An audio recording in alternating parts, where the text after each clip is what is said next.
Λοιπόν, σας έχω υποσχεθεί ότι θα σας παρουσιάσω, θα σας εξηγήσω μάλλον τι συμβαίνει, τι ακριβώς είναι η ψηφιακή κινηματογραφία και πώς έχει αλλάξει ο κινηματογράφος και τι είναι αυτό που φτιάχνω τελικά.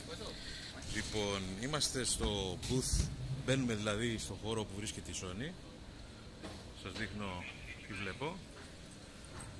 Είναι ένα ολόκληρο παβίλιον αυτό το πράγμα. Λοιπόν, αυτό το περίπτερο της Sony, όπου έχει beyond definition, γιατί προσπαθεί να δει πέρα από την ανάλυση της εικόνας και άλλα πράγματα στην εικόνα, όπως το δυναμικό εύρος, δηλαδή το πόσο μαύρα και πόσο λευκά μπορεί να δει μια κάμερα, και πουλάνε πλέον το 4K. Αυτό εδώ είναι το περίπτερο της Sony. Όπως βλέπετε κάτω δεξιά εκείνο το κουτάκι μιλάει για το cinematography. Είναι ο χώρος όπου είναι όλες οι κάμερες οι καινούργιες κινηματογραφικές. Λοιπόν, για πάμε να τις δούμε.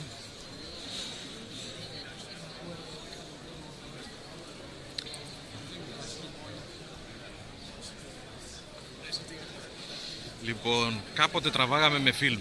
Δηλαδή είχαν τα κουτάκια που ξέρατε φιλμ και φορτώνανε τις μηχανές. Τώρα πλέον έχουν εξαφανιστεί τα φιλμ, δεν υπάρχουν πουθενά, όλα έχουν γίνει ψηφιακά. Και πλέον οι μηχανές, οι βίντεο, οι οποίες είναι αυτές εδώ που ξέρετε οι περισσότεροι,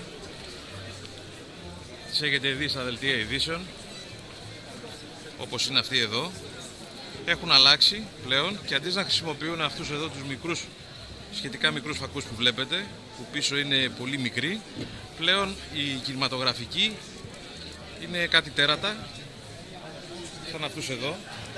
Για να καταλάβετε το χέρι μου, ας πούμε, ο φακός είναι τεράστιοι οι φακοί και οι κάμερες πλέον είναι διαφορετικές. Έχουν αυτό το σχήμα, οι μικρές, και οι πιο μεγάλες έχουν... Excuse me. Yes, sir, excuse me. Take a better shot. Και αυτές είναι οι μεγάλες οι μηχανές. Λοιπόν, αυτή η μηχανή γράφει σε μνήμη, η οποία είναι αυτή εδώ, για να καταλάβετε. Αυτή εδώ, η οποία από ό,τι βλέπετε πάνω είναι 1 τεραμπάιτ. Λοιπόν, αυτή εδώ η καρτούλα αρκεί για να γράψει αυτή η κάμερα για περίπου μισή ωρίτσα υλικό. Δηλαδή 1 τεραμπάιτ περίπου μισή ώρα με 40 λεπτά. Η κάμερα έχει τεράστια διαφορά, όπως βλέπετε ο φακός είναι τεράστιος. Τραβάει εδώ το θέμα, βλέπουμε, και αυτή εδώ είναι μια άλλη εκδοχή της ίδιας μηχανής. Λοιπόν, όλο αυτό το υλικό που παράγουν αυτές οι μηχανές κάπου πρέπει να μπει. Και πλέον υπάρχει σε όλα τα γυρίσματα μια τέντα. Τέντα, όπως είναι οι τέντες. Και η Sony λοιπόν έφερε εδώ μια τέντα, αυτή εδώ. Όπου εδώ πέρα μέσα γίνεται όλη η δουλειά που χρειάζεται να γίνει για να μεταφερθούν αυτά τα υλικά. Όπως βλέπετε κάτω από το logo της Sony, τι βρίσκεται? Το Fiberpack, και κατεβάζει δεδομένα. Ο φίλος μου εδώ, ο Μάρτιν, της Yoyota, ο CEO, εξηγεί σε έναν πελάτη τι ακριβώς κάνει αυτή τη στιγμή. Αυτή τη στιγμή τι κάνει? Πως και όλοι εδώ πέρα μέσα. Αυτό το οποίο κάνουν είναι πρώτα αδειάζουν τα data από αυτές τις καρτούλες που έχετε δει. Αυτή εδώ που βλέπετε είναι το reader της Sony, το οποίο διαβάζει. Από το Mac και από το Thunderbolt που βλέπετε εδώ μεταφέρεται το υλικό. Το software το οποίο χρησιμοποιεί είναι αυτό εδώ. Αυτή τη στιγμή αδειάζει.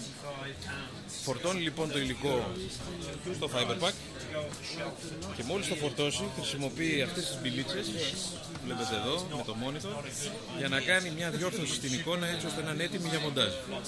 Λοιπόν, αυτή η διαδικασία λέγεται dailies και data wrangling. Το ίδιο πράγμα κάνουν και οι διπλανοί εδώ με το Scratch, μόνο που το μηχάνημα που κάνει το κομμάτι της χρωματικής διόρθωσης είναι πιο ακριβό και πιο σύνθετο, ενώ το Yoyota είναι πιο φτηνό αλλά είναι πιο δυνατό στο να κατεβάζει τα υλικά στους δίσκους.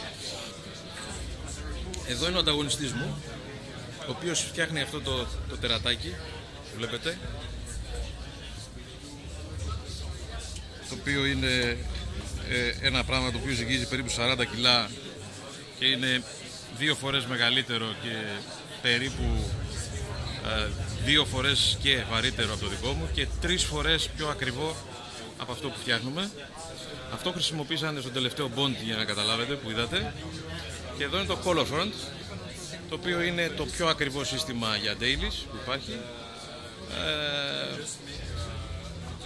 και δουλεύει παρέα με το Codex ακριβώς δίπλα. Λοιπόν, αυτό το δείχνει αυτό η μικρή τεντούλα και η δουλειά είναι on-set dailies. Λοιπόν, αυτά ελπίζω να σας διαφώτισα λιγάκι για το τι ακριβώς γίνεται με το βίντεο και γιατί χρησιμοποιούμε, ποια είναι η χρήση του Fiberpack και γιατί το χρησιμοποιούμε τελικά. Λοιπόν, ελπίζω να σας διαφώτισα λίγο.